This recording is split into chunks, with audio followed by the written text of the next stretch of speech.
The restaurant smelled of lemon polish and grilled rosemary chicken, the kind of place where the chairs were too heavy and the lighting too flattering. On the far wall, a mirror doubled the room, turning one family into two. That was where Daniel Cross first noticed them, twice over, laughing in sync, leaning toward one another as if pulled by the same invisible thread. It was a Thursday night in Atlanta, late enough that the dinner crowd had thinned, early enough that the city outside still hummed. Daniel sat alone at a small table near the bar, his jacket folded with care over the chair beside him, a habit left over from when someone used to sit there. He had ordered a bourbon he didn't particularly enjoy, simply because it looked right in his hand. Then he saw them. At the long table near the window sat a family that looked assembled by intention rather than accident. Michael Reed, 41, had the easy posture of a man who had learned he didn't need to try so hard anymore. His wife, Laura, 38, wore her smile like a quiet skill, effortless, practiced, genuine. Between them sat their daughter, Emma, 22, home from college for the weekend, animated and confident, her hands moving as she talked, her parents' eyes following her as if they'd rehearsed this moment for years. Daniel noticed the details first. The way Michael listened without interrupting. The way Laura brushed a crumb from Emma's sleeve without thinking. The way Emma leaned into the touch, unembarrassed, unguarded. It was a small thing, almost nothing, but it landed in Daniel's chest with the weight of a memory he didn't want. He looked away. Then back again. Michael laughed, an unforced sound, low and warm. Laura rolled her eyes at him, smiling, and Emma groaned theatrically, her head tipping back. The three of them shared a look that didn't need words. Daniel felt it like a trespass, as though he'd wandered into a private room and forgotten to knock. He told himself to stop staring. Instead, he leaned slightly forward. The waitress approached Daniel's table, asked if he wanted another drink. He said yes too quickly. When she left, he checked his phone, then set it face down again. There was nothing on it for him. Nothing that mattered. His eyes drifted back to the family. Michael caught him looking. For half a second, the moment stretched thin and uncomfortable. Daniel felt exposed, like a child caught eavesdropping. Then Michael smiled politely and gave a small nod, friendly, harmless, the kind of gesture people made without thinking. Daniel nodded back. Something shifted. It was ridiculous, Daniel knew that. A glance, a nod, nothing more. But the contact lingered in his mind, replaying itself as if it had meant something else. As if it had been an invitation. Or a challenge. He straightened in his chair, suddenly aware of his posture, his reflection in the mirror. 45, he thought. Still presentable. Still sharp. He adjusted his cuff, smoothed his hair, then caught himself and almost laughed. No one was looking anymore. The family had returned to their conversation, the bubble intact. Don't, he murmured under his breath, though he wasn't sure what he was warning himself against. At the family's table, Laura excused herself to the restroom. Michael leaned toward Emma, lowering his voice. Emma's expression softened. Daniel couldn't hear the words, but he recognized the rhythm, advice, reassurance, affection dressed up as casual talk. He had wanted that once. Not the scene itself, but the certainty of it. The permanence. He remembered his own dinners. The silence that had crept in before his marriage ended. The way conversation had turned into negotiation, then obligation, then absence. He remembered the chair across from him growing cold. Laura returned, and Michael stood briefly to let her slide back into her seat, a simple courtesy that struck Daniel harder than it should have. The gesture wasn't impressive. That was the problem. It was ordinary. Normal. Achievable. Why them? Daniel's drink arrived. He took a long sip and let the burn steady him. The mirror on the wall reflected the two tables together now, the family and the man alone, stitched into a single image. He didn't like how clear the contrast looked from a distance. Emma glanced over, her eyes flicking toward Daniel for just a moment. Not curious. Not suspicious. Just a passing look, like someone scanning a room without expectation. She looked away again, unaware that she had just been catalogued, her confidence, her comfort, the way she belonged. Daniel felt a flicker of something he didn't immediately name. Admiration, maybe. Or envy. Or the hollow space where one thing quietly becomes another. The family began to gather their things. Michael reached for the check. Laura teased him for always paying too fast. Emma stood, slinging her bag over her shoulder, her laughter carrying briefly across the room. They passed Daniel's table on the way out. "Good night," Laura said, smiling politely, her voice warm but distant. Daniel nodded. "Good night." Michael gave another brief smile. Emma didn't look at him this time. The door closed behind them, and the restaurant seemed to exhale. Daniel sat still, staring at the empty space they'd left behind. The mirror now reflected only him and the vacant table by the window. He finished his drink slowly. In his mind, the image replayed, not the laughter, not the warmth, but the ease with which they had moved together. The way it all fit. The way it should have been. As he stood to leave, Daniel caught his reflection once more. For a fleeting moment, he imagined himself at that table instead, his place unquestioned, his presence necessary. The thought lingered longer than it should have. And when he finally stepped out into the Atlanta night, he carried it with him, quiet, persistent, and dangerously alive. Daniel Cross lived in a condominium that looked exactly like the life he'd tried to assemble, clean, modern, and carefully empty. The building rose 20 stories above Midtown Atlanta, all glass and steel, with a lobby that smelled faintly of eucalyptus and money. From his balcony, the city looked orderly, distant, obedient. Down below, cars traced glowing lines through the streets, people moving with purpose toward places they belonged. Daniel stood barefoot on the cool tile, jacket still on, keys resting in his palm as if he'd forgotten how to use them. The restaurant scene replayed again, uninvited, as it had since he'd left. Not the laughter. Not the food. The way the man, Michael, had leaned toward his wife without thinking. The way the daughter had spoken without fear of being misunderstood. He set his keys down and poured another drink, this one stronger. He told himself it was just a reminder of what he'd lost. That was normal. Healthy, even. People reflected. People noticed things. But reflection had edges, and Daniel was beginning to press against them. His marriage had ended 6 years earlier, not with shouting or betrayal, but with exhaustion. Karen had been patient until patience became a kind of erasure. She'd wanted more presence, more warmth, more evidence that she mattered beyond routine. Daniel had provided structure instead. Stability. Predictability. He'd been proud of those things, still was, but they had not been enough. No children. That had been the unspoken fault line. They tried, briefly, then stopped talking about it. The silence had grown heavier than any argument. When Karen finally left, she took the photos with her. Daniel had kept the frames. Now, alone in his apartment, he walked from room to room as if inventorying a life. The spare bedroom remained an office, immaculate and unused after business hours. The walls held art chosen for neutrality, pieces that suggested taste without revealing preference. Everything was curated to avoid accusation. He sat at his desk and opened his laptop, meaning to check work emails. Instead, he searched the restaurant's name. He didn't know why. Curiosity, he told himself. The mind's habit of pattern seeking. The website loaded slowly. He scanned the page, then the gallery. And there they were. Not the family. Just a reflection of the space. The same long table by the window. The same mirror on the wall. He lingered on the image longer than necessary, imagining the echo of their voices still trapped in the glass. He closed the laptop with more force than required.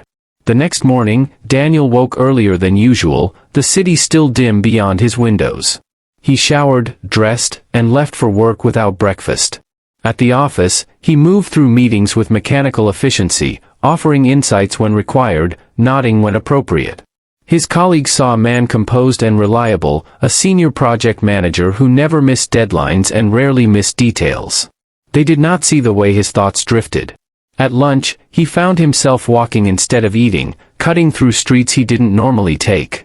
He passed cafes, small shops, families waiting at crosswalks. A woman scolded a young man gently, her hand resting on his shoulder. Daniel slowed, then forced himself to keep moving. That evening, he returned to the restaurant. He told himself it was coincidence. Convenience. He liked the lighting, the menu. He sat at the same table near the bar, ordered the same bourbon. He watched the door without admitting he was watching. They didn't come. Relief and disappointment tangled in his chest, each sharpening the other. He stayed longer than necessary, leaving only when the room began to empty again. Over the next week, the pattern repeated. He didn't go every night, he wasn't foolish, but often enough that the staff began to recognize him. A nod from the bartender.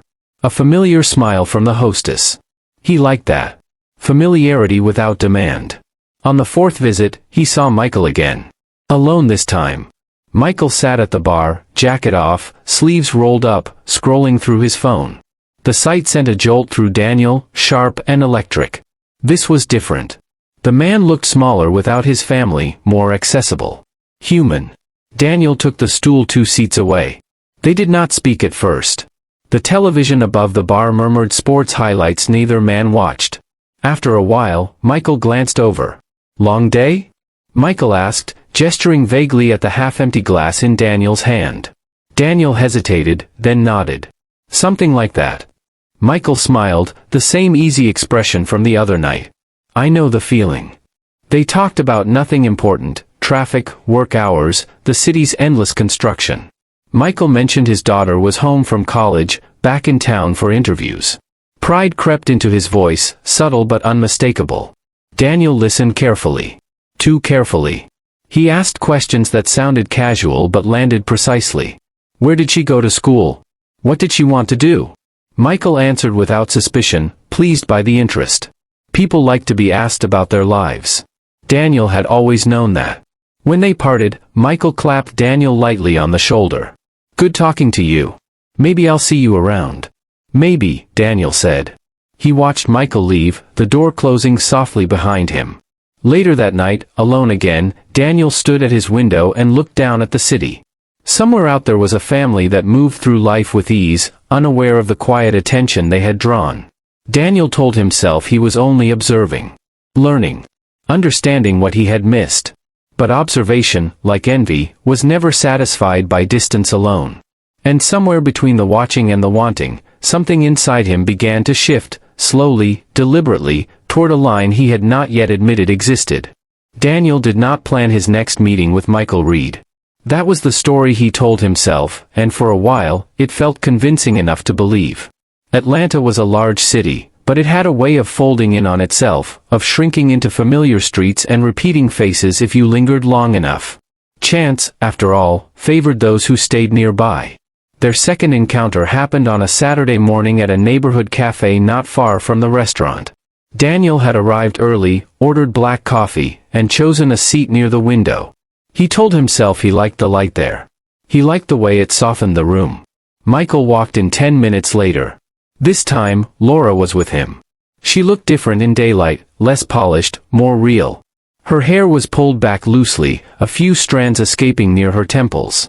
She wore jeans and a soft sweater, and when Michael said something under his breath, she laughed, leaning briefly into him as they waited in line. The familiarity of the gesture struck Daniel with unexpected force. Michael spotted him and raised a hand. "Hey," he called, genuine surprise in his voice. Daniel stood, smile already in place. Small world. Michael introduced Laura, who shook Daniel's hand warmly. Her grip was firm, confident. "You're the guy from the bar," she said. "Michael mentioned you." The words settled uncomfortably in Daniel's chest. "Mentioned you." He nodded, pleased despite himself. They ended up sharing a table, not out of invitation exactly, but through the natural drift of conversation and convenience. Emma wasn't with them this time, and Daniel noticed the absence immediately. Laura mentioned she was meeting friends later, that she was enjoying being home but eager to start her own life. Daniel listened, absorbing every detail, filing them away as if they might matter later. The conversation flowed easily. Michael talked about work, Laura about a non-profit she volunteered with. Daniel spoke just enough, about his job, his building, his appreciation for the city, carefully edited versions of himself that revealed stability without emptiness. He made them laugh, gently, at well-timed moments. He asked questions that invited longer answers. It felt good. Too good.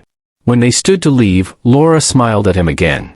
"We'll probably run into you at the restaurant sometime," she said casually. Daniel nodded.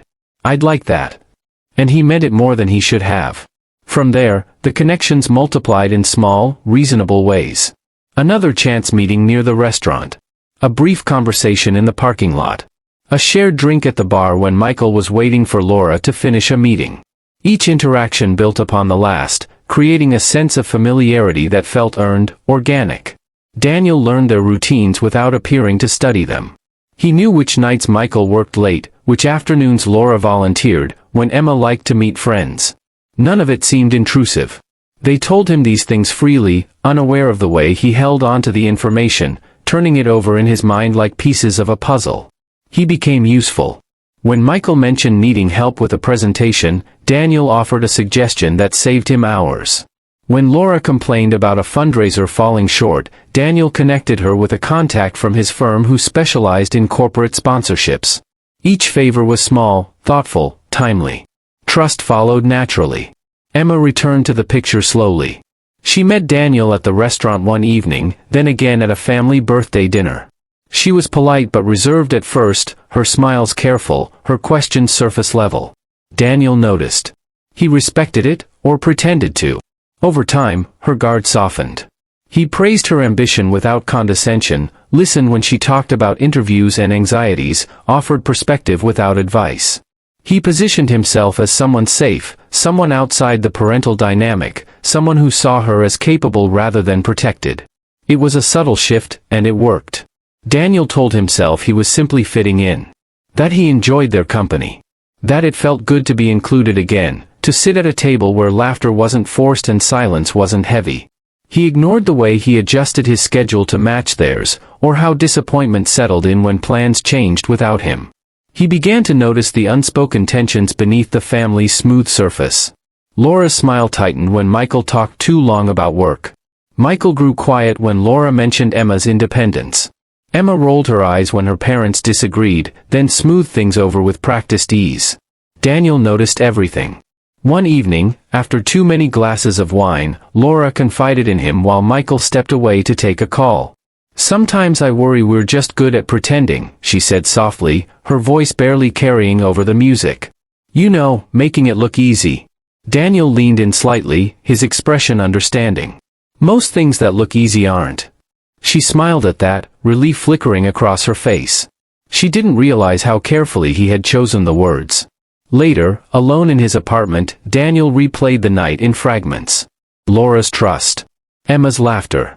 Michael's casual reliance. He moved through his space restlessly, unable to settle. He told himself he wasn't taking anything from them. He was borrowing moments, nothing more. A seat at the table. A place in the conversation. But borrowed things had a way of being kept too long. And somewhere between the shared dinners and the quiet confidences, Daniel began to imagine what it would be like if the smiles were meant for him first, if the moments he borrowed were no longer borrowed at all. The thought did not frighten him. It felt, disturbingly, like a correction. As if the universe were slowly adjusting, nudging pieces into positions they should have occupied all along, regardless of who was already there. Daniel did not announce his influence. It arrived quietly, dressed in reassurance and good timing, slipping into the spaces the family did not realize were vulnerable. Control, he understood, rarely came with raised voices or clenched fists. It came with offers. With solutions. With the comforting illusion that someone else was finally taking care of things. It began with Michael. Michael had always prided himself on being dependable, but lately the strain showed. A restructuring at his firm meant longer hours and uncertain expectations. He spoke about it casually at first, but Daniel heard the fatigue beneath the words. He listened without interrupting, nodding at the right moments, validating concerns Michael rarely admitted aloud. "You don't have to carry everything yourself," Daniel said one evening as they sat at the bar, the television casting shifting light across their glasses. "Sometimes it helps to step back and see the board differently." Michael smiled, grateful. "You sound like my therapist." Daniel chuckled. "Cheaper." Soon, Michael began asking for advice, not just professionally, but personally. How to approach a conversation with Laura. Whether to push back at work or wait things out. Daniel answered carefully, framing his suggestions as possibilities rather than directives. He never told Michael what to do. He simply made certain options sound wiser than others. With Laura, the approach was softer. She had started calling Daniel occasionally during the day, short conversations at first, framed as updates or gratitude for connections he'd made. Over time, the calls grew longer. She spoke about exhaustion, about feeling unseen despite being surrounded by people who loved her. Daniel listened. "You give so much," he said once, his tone gentle. "It's natural to want someone to notice that." The words landed exactly where he intended. Laura exhaled, a sound that carried relief and something dangerously close to validation. She began to lean on him emotionally, not because he demanded it, but because he made it easy. Emma, too, found herself turning to Daniel more often. Her interviews hadn't gone as planned. Rejections arrived wrapped in polite language, each one eroding her confidence. She complained about her parents' optimism, how it felt dismissive rather than encouraging. "They mean well," Daniel said during a quiet moment at the restaurant, their voices low. "But sometimes people support us in the way that makes them feel better, not the way we actually need." Emma looked at him sharply, then softened. Exactly. He became the one who understood her frustrations without minimizing them. He sent her articles, suggested contacts, offered feedback on her resume. He praised her independence, subtly contrasting it with her parents' protectiveness. Not directly. Never directly. He didn't need to. Daniel positioned himself carefully within the family's rhythm. He filled gaps rather than creating them, stepping in where tension already existed. When Michael worked late, Daniel was available. When Laura felt overwhelmed, Daniel checked in. When Emma felt misunderstood, Daniel listened. None of it felt wrong, at least not to them. The first red flag appeared one evening when Michael canceled dinner plans last minute due to work. Laura tried to hide her disappointment, but Daniel saw it immediately. "You don't have to wait around," he said, casually. "We could still go. Emma's busy anyway." Laura hesitated, then nodded. "Just dinner," she said. Nothing dramatic. They went. They talked. They laughed more than either expected. When Michael apologized later, Laura brushed it off with a smile. "It was fine. Daniel kept me company." The words lodged in Daniel's mind, rearranging themselves into something else entirely. Gradually, Daniel began framing himself as a buffer. Between Michael and Laura. Between parents and daughter. He softened disagreements, reframed intentions, sometimes altering details just enough to guide perception. "Michael didn't mean it that way," he'd tell Laura. Or, "Your mom's just worried she'll lose you," he'd say to Emma. Each statement sounded reasonable. Helpful. Necessary. But over time, they began to rely on his interpretations more than their own conversations. Daniel noticed the shift before anyone else did. The way Laura looked to him when Michael spoke. The way Emma checked his reaction before responding to her parents. The way Michael deferred slightly, unconsciously, when Daniel offered an opinion. Power rarely announced itself. It revealed itself in posture and pause. One night, after a family gathering, Daniel stood alone on his balcony, the city lights flickering below. He replayed the evening with careful attention. The jokes he'd steered. The tensions he'd diffused, or amplified. The subtle satisfaction that followed. He told himself he was helping. That he was improving things. That without him, the cracks would widen. But there was another truth he did not voice. The more indispensable he became, the less space there was for anyone else. Laura confided more frequently now, sometimes sharing frustrations she hadn't voiced to Michael. Emma saw Daniel's approval in ways that unsettled even him at times. Michael trusted Daniel's judgment, unaware that his influence was quietly reshaping the dynamics he thought he understood. Daniel began to imagine what would happen if he stepped fully into the role he'd carved out. If the family leaned entirely on him. If the balance tipped just a little further. The idea felt less like intrusion and more like inevitability. Late one evening, Laura sent him a message, nothing dramatic, just a brief note thanking him for always being there. Daniel stared at the screen longer than necessary, his reflection faintly visible in the glass. He typed a reply, then deleted it. Typed again. Anytime. That's what people who care do. He sent it. As he set the phone down, Daniel felt a calm settle over him, steady and deliberate. The kind of calm that comes not from uncertainty, but from control finally taking shape. He did not see himself as a threat. He saw himself as a solution. And in that belief, something irreversible quietly locked into place, setting the stage for a future where concern would no longer be enough, and control would demand something far more permanent. The storm arrived without ceremony, rolling into Atlanta like a held breath finally released. Rain slicked the streets, blurring traffic lights into bleeding streaks of red and amber. Thunder followed at a distance, low and deliberate, as if announcing something inevitable.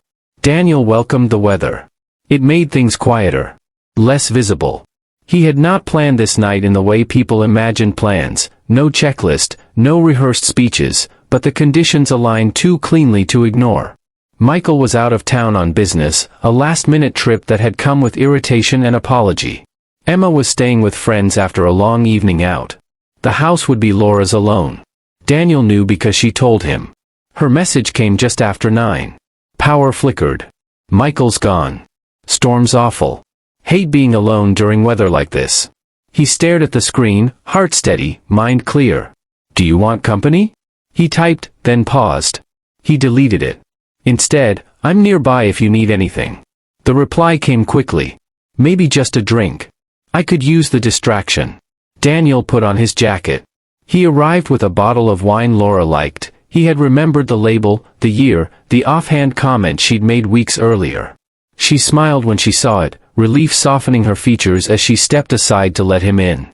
You didn't have to, she said. I wanted to, he replied. The house felt different without Michael's presence. Quieter. Looser. The air carried the faint scent of rain drifting through an open window.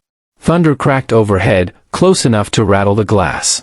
They talked in the kitchen at first, voices low, the wine poured generously. Laura moved with familiar ease, barefoot on tile, cardigan wrapped loosely around her. Daniel watched without staring, listening without interrupting. I hate that he left tonight of all nights, she said, shaking her head. I know it's work, but still. Daniel nodded. You're allowed to be frustrated.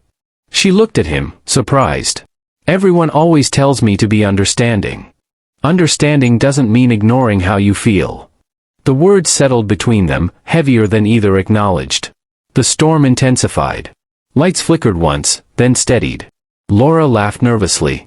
If the power goes, I'm blaming you for jinxing it. Daniel smiled. I'll take responsibility. They moved to the living room, sitting closer than before, the conversation drifting into quieter territory.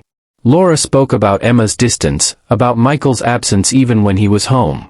She admitted fears she hadn't voiced aloud, about aging, about becoming invisible, about holding everything together while pretending it wasn't heavy. Daniel listened, his presence calm, grounding. You're not invisible, he said softly. You're just surrounded by people who take you for granted. She didn't respond immediately. Instead, she looked down at her glass, fingers tightening around the stem. Thunder crashed overhead, sudden and sharp. Laura startled, instinctively reaching for Daniel's arm. He didn't pull away. The contact lingered. I'm sorry, she said quickly, withdrawing her hand. It's fine, Daniel replied. You don't have to apologize for being human. Something in her expression shifted, not desire exactly, but recognition. As if a truth she'd been circling finally came into focus. The power went out moments later. Darkness swallowed the room, broken only by the distant glow of the city beyond the windows. Laura exhaled sharply. Great. Daniel stood calmly. I'll get some candles. He knew where they were. He had noticed them weeks earlier, tucked into a drawer near the hallway. He lit them carefully, placing them around the room, the flickering light transforming familiar space into something intimate and uncertain. They sat again, closer now, the silence charged. I shouldn't be doing this, Laura said quietly. Doing what? Daniel asked, though he already knew. Letting you be here like this. Daniel leaned forward slightly, his voice measured. I'm not here to replace anyone. I'm here because you asked. The truth of that statement was thin, but it was enough. Laura's phone buzzed on the coffee table. A message from Michael, an apology, a promise to make it up to her. She glanced at it, then set the phone face down. I feel awful, she whispered. Daniel watched her, every movement deliberate. Guilt doesn't mean you're wrong. Sometimes it just means you've been denying yourself something for too long. She looked at him then, really looked. The storm raged outside, thunder punctuating the moment like a countdown. When she leaned in, it wasn't sudden. It was slow, tentative, as if giving him time to stop it. He didn't. The kiss was brief, uncertain, immediately followed by silence. Laura pulled back, eyes wide, breath uneven. We can't, she said. Daniel nodded.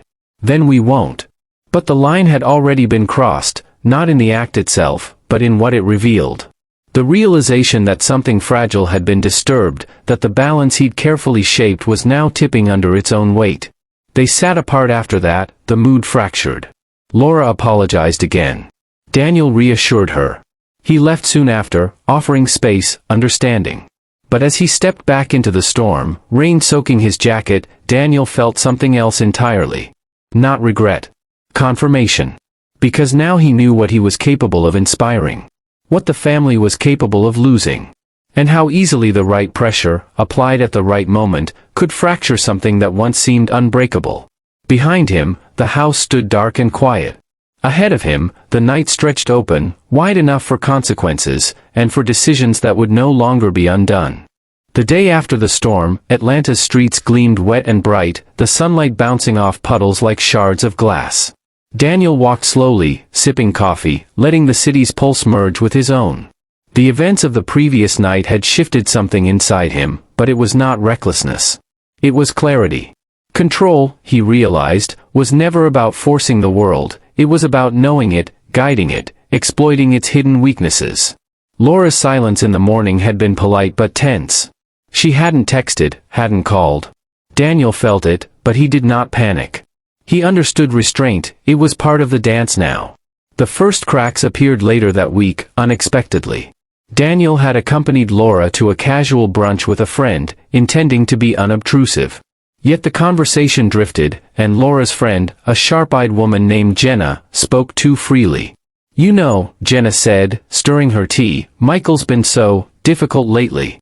Work stress, sure, but it's more than that.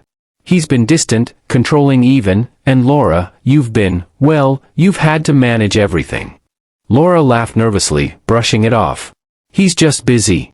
But Daniel noticed the tension in her fingers, the tightness in her smile. She wasn't just hiding fatigue, she was hiding something else. Something buried. Later, alone in the car, Laura's facade cracked. "You don't know him," she said suddenly, voice low. "People think we have this perfect life, but," she hesitated, gripping the steering wheel. "Sometimes, I don't know who I am anymore. He makes me doubt myself. Everything I do, he wants to control it. Even Emma's choices. He just can't let things go." Daniel listened, quiet, absorbing every word. He had noticed small hints before, subtle corrections Michael imposed, the way he seemed to guide Laura's actions without overt force, but hearing it confirmed everything he had suspected. The Reed family's perfection was a veneer. Beneath it lay tension, resentment, and suppressed frustration.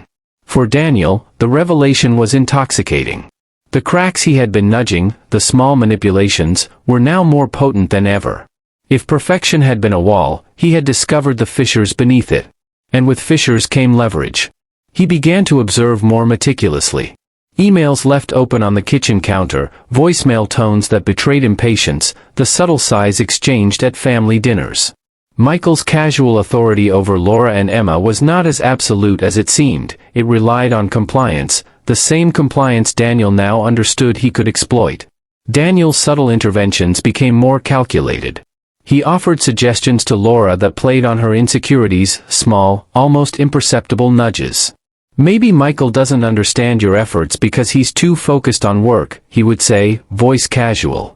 "You're doing more than anyone notices." Laura began confiding more, revealing frustrations she had never shared. Daniel listened without judgment, letting her vent, subtly shaping her thoughts, reinforcing the idea that he understood her better than Michael ever could. Emma, too, became a vector. Her trust in Daniel grew, layered over Michael's occasional absence.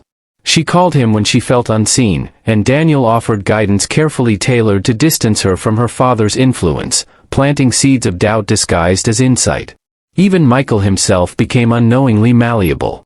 Daniel continued to offer advice on work, framing suggestions as opportunities rather than impositions. Michael, grateful for the help, took his counsel at face value, unaware that Daniel's influence extended far beyond professional matters. One evening, Daniel visited their house under the pretense of helping Laura organize a fundraiser. While sorting through envelopes and spreadsheets, he stumbled upon a drawer slightly ajar. Inside were receipts, letters, and photographs that told a story different from the image the world saw. Bills for therapy sessions Michael had quietly insisted Laura attend. Letters from Emma's college professors detailing struggles he had kept private. Notes from neighbors hinting at arguments the family had expertly concealed. The illusion of harmony, the very perfection Daniel had envied, was crumbling before him. It was not enough to observe, he had to understand. He studied the documents carefully, noting patterns, inconsistencies, vulnerabilities. Each revelation strengthened his conviction that he could guide the family's trajectory, that he could mold their lives more subtly than force ever could.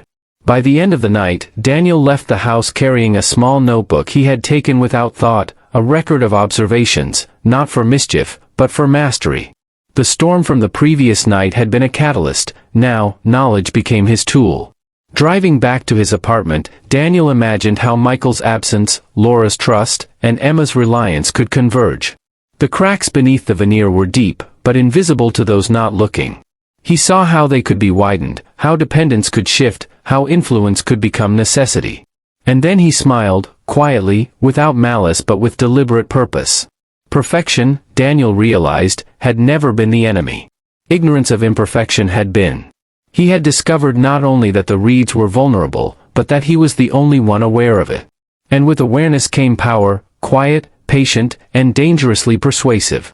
Daniel knew one thing with absolute clarity: the life he had once envied was no longer untouchable. It was within reach. All he had to do was guide it. And he intended to do exactly that. The first time Daniel felt the fantasy begin to unravel, it was subtle. A glance from Laura that lingered too long, a hesitation in Emma's voice when she shared a detail he had carefully curated. The cracks in his carefully constructed world weren't loud, they whispered, barely audible, yet they carried a weight that pressed against his chest. It started on a Tuesday afternoon.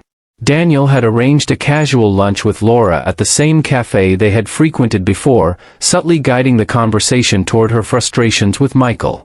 Everything was supposed to be smooth, the script he had written in his mind.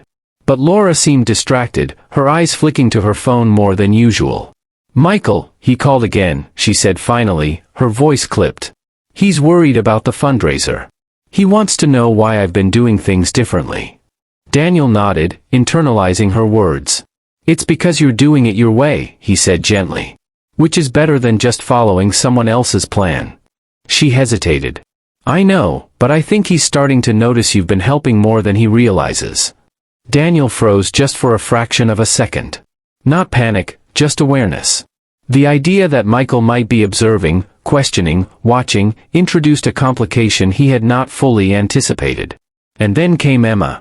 Daniel had been advising her on college applications and potential internships. She had come to rely on him as a sounding board, someone who understood her frustrations with her parents. But now, when she spoke, there was subtle resistance in her tone. "I know you think you're helping, Daniel," she said one evening over the phone, "but sometimes I feel like you're steering me too much. Like I'm not making my own decisions." Her words hit harder than he expected. Not because they were true, though they were, but because the realization that his influence could be questioned unsettled him. For the first time, the illusion of control began to wobble. Even Michael, seemingly oblivious until now, was starting to notice subtle shifts. During a work-related dinner, Michael's casual charm had been replaced with a guarded tone, his smiles not quite reaching his eyes. He asked questions that were slightly too precise, probing, as if trying to measure the distance between himself and Daniel. Daniel noticed, and a flicker of unease ran through him. For months, he had operated under the assumption that his position was secure, that his presence was necessary, helpful, and unquestioned. But reality had a way of reasserting itself. Control, he now understood, was never absolute. And the family's cracks were multiplying. At home, Laura had started keeping a diary again, one she had abandoned years earlier. Daniel didn't see it directly, but the evidence was everywhere: small, handwritten notes left on counters, references to her emotions, frustrations, and suspicions of being manipulated. Emma, too, had begun spending more time outside the home, confiding in friends instead of him. Daniel's careful orchestration was unraveling.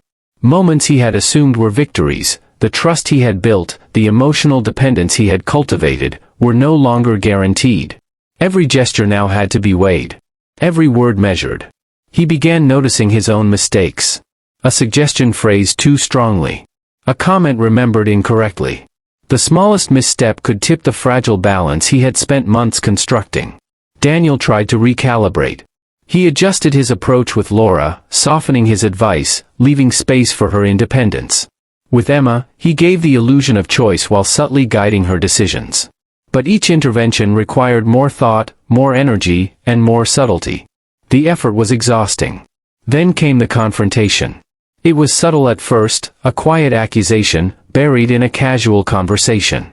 Laura mentioned Michael's unease, Emma's skepticism, and the sudden realization that Daniel had overstepped. She didn't yell. She didn't cry.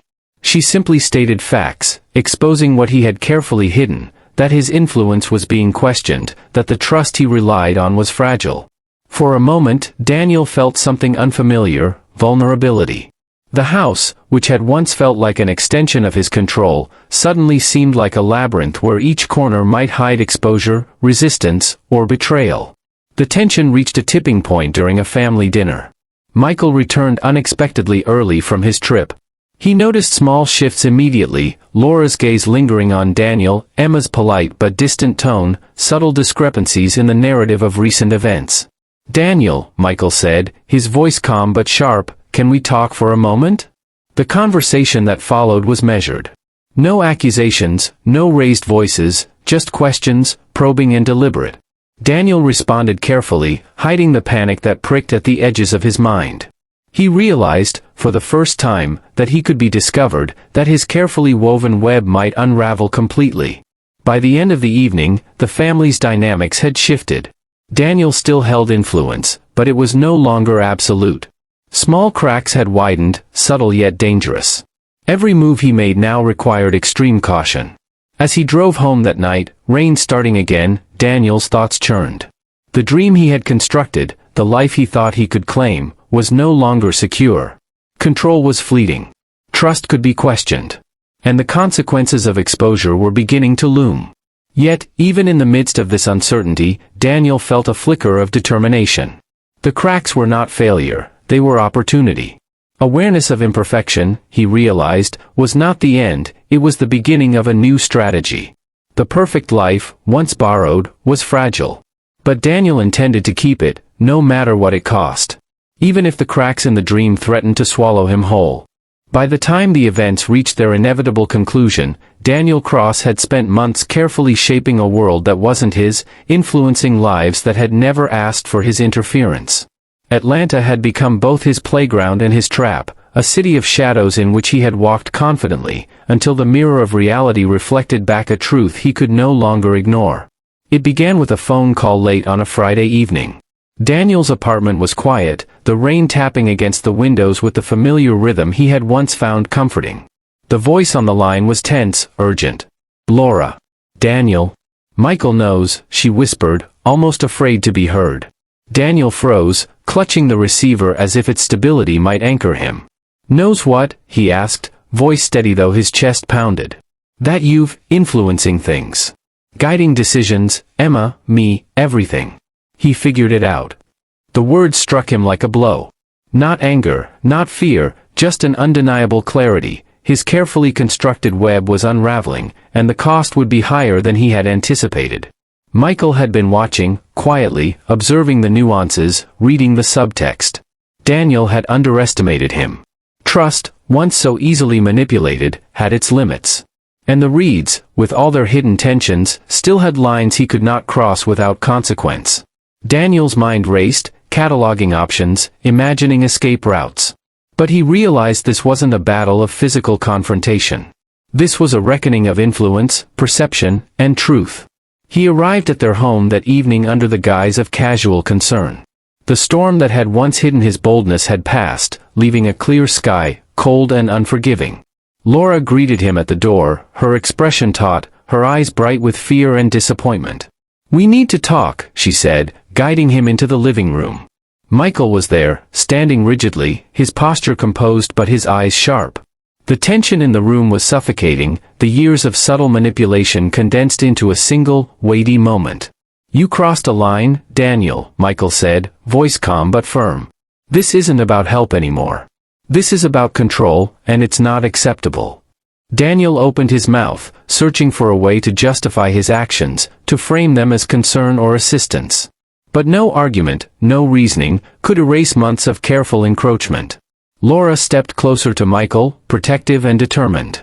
"We trusted you," she said. "And you used that trust to guide us, not help us. That's not guidance. That's possession." The words were precise, cutting, and Daniel felt the full weight of them. Possession. Not influence. Not involvement. Possession. Emma entered quietly from the kitchen, her gaze steady, mature, unwavering. "I see it now," she said. "The advice, the suggestions, it wasn't about helping me make my own choices. It was about making me follow yours." Daniel tried to speak, to interject, but the room was full. The Reed's collective awareness, once absent, now enclosed him like a cage. The web he had spun for months, so intricate and invisible, was exposed in a single breath. Michael's tone softened, though the steel in it remained. "We're not angry. We're hurt. And it's over. You've interfered enough. Any further contact will have consequences." Daniel felt the air leave his chest, the control he had relied upon slipping through his fingers. For the first time in months, he realized the precariousness of his position. His envy, his obsession, his meticulous planning, none of it had prepared him for the reality of accountability. Driving home later, Daniel felt the city's lights blur in the rain-slicked streets, the familiar hum of Atlanta now unfamiliar, alien. He thought of the dinners, the conversations, the careful nudges that had seemed so subtle, so harmless. Every action, every influence, every stolen moment had its cost. He considered what he had gained. A fleeting sense of belonging, of significance, of power. And what he had lost, trust, integrity, his place in the world outside this illusion. Daniel realized the truth about envy, it was a currency that demanded repayment. The life he had wanted, the family he had coveted, could never be his. The deeper he had reached, the higher the stakes, the more irreversible the consequences. And yet, even in that quiet moment of reckoning, a part of him could not let go entirely. The longing, the obsession, the desire to fill the void left by his own failures, they did not disappear. They had a permanence that was neither healthy nor easily denied. He would return to his apartment, sit alone in the dim light, replaying moments that could never be undone. The line between love, admiration, and possession had been crossed.